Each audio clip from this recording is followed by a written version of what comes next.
B J പിക്ക് കൊടുക്കുന്ന ഓരോ വോട്ടും പിണറായി വിജയൻ അനുകൂലമായിട്ടായിരിക്കും വീഴുക.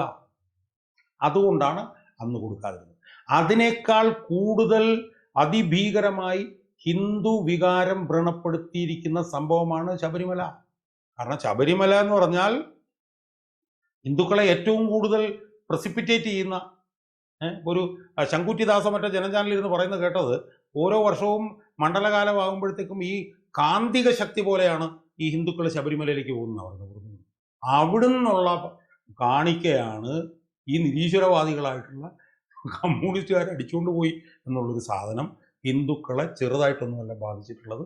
അങ്ങനെ വരുമ്പോൾ ഹിന്ദു നോക്കുമ്പോൾ അവരുടെ മുമ്പിൽ രണ്ട് ഓപ്ഷനുള്ളത്. ഒന്ന്, ജയിക്കാത്ത ബി ജെ പി, രണ്ട്, ജയിക്കുന്ന യു ഡി എഫ്. അവരാണെങ്കിൽ ഈ ഹിന്ദുക്കളുടെ താല്പര്യം സംരക്ഷിച്ചാണ് യു ഡി എഫ് നിൽക്കുന്നത്. അപ്പോൾ അതുകൊണ്ട് വലിയ അപകടമാണ് ബി ജെ പിയെ അടുത്ത തെരഞ്ഞെടുപ്പിൽ കാത്തിരിക്കുന്നതെന്നാണ്